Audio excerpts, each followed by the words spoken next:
En général, mes titres sont assez abstraits. On peut les accoler à beaucoup de choses une fois que le travail est fait. Donc là aussi, bien sûr, c'est peut-être un tout petit peu plus proche du fait que j'ai travaillé en partie ici avec des cubes et que, par définition, un jeu de cubes, c'est plutôt entre les mains d'un enfant que d'un adulte. Mais après ça, le terme ou l'idée, c'est que d'abord, il y a un plaisir à travailler. Donc, un enfant joue que s'il a un plaisir, sinon il ne joue pas. Ensuite, c'est toujours très simple. Et j'ajouterais que ça paraît toujours très simple, ça n'est pas forcément. Chez les enfants relativement jeunes, voire très jeunes, cette complexité, elle est naturelle. Mais elle existe. Donc on dit comme un jeu d'enfant, c'est aussi un paradoxe parce que c'est généralement appliqué à des choses qui sont simples, qui paraissent évidentes. Mais si on doit étudier comment un enfant fait un dessin, par exemple, on s'aperçoit que inconsciemment, ce qu'il fait est extrêmement sophistiqué.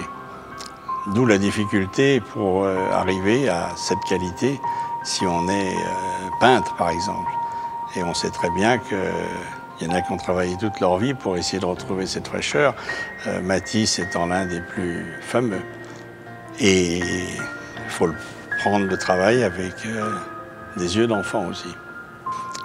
Comme le travail s'articule toujours sur le lieu, la première chose qui m'a intéressé à essayer d'exploiter, c'est cette espèce de grande verrière et de rue principale qui est en fait comme une rue d'ailleurs, c'est-à-dire qu'il n'y a pas, généralement je pense qu'il y a très peu de choses exposées dans ce grand hall, voire rien du tout.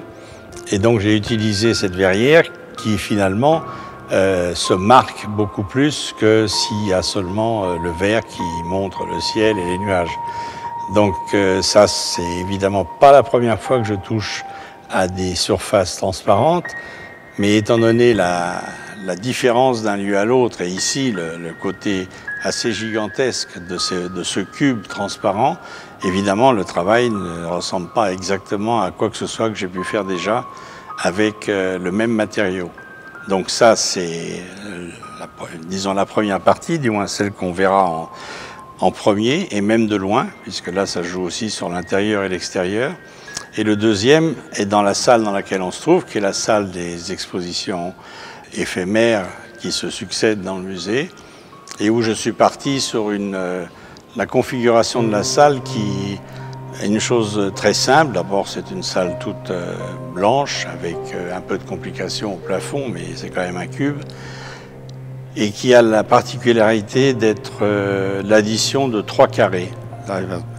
Donc j'ai commencé à travailler en partant de là, et puis je suis arrivé à quelque chose qui n'a plus vraiment trop à faire avec cette idée de cubes qui se succèdent.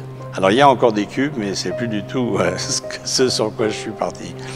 En même temps, c'est quand même la taille de la salle qui permet de développer un travail de cette sorte. Si c'était, je ne sais pas, simplement le même genre, mais beaucoup plus petit, ce serait sans doute pas possible de développer quelque chose comme ça. Jamais je ne choisis un lieu. C'est toujours à la suite d'une invitation, très souvent à la suite d'un concours, parce que c'est rare d'inviter un artiste et de dire voilà, est-ce que vous pouvez faire quelque chose ici? Mais en tout cas, c'est toujours sollicité pour faire quelque chose. Alors c'est pour plein de raisons que je suis assez constant dans cette manière de faire. Je pense que dans la ville, on est dans quelque chose qui est par définition extrêmement général, qui dépend des pouvoirs politiques en partie et parfois complètement, et que venir dire est-ce que je pourrais faire un truc ici, c'est déjà voué à l'échec, et que voilà, j'ai pas beaucoup de temps à perdre. En revanche, j'adore travailler dans l'espace public, donc si je suis invité, je peux éventuellement quand même avoir un réflexe qui ferait que le lieu qu'on me propose, mais c'est très très rare, me semble difficilement exploitable par moi-même. Mais généralement, j'essaie de voir ce qu'on peut en tirer et faire, et ça met les choses dans une autre situation. En tout cas, c'est jamais moi qui viens dire si j'étais là ou si je pouvais, je ferais quelque chose ici ou là.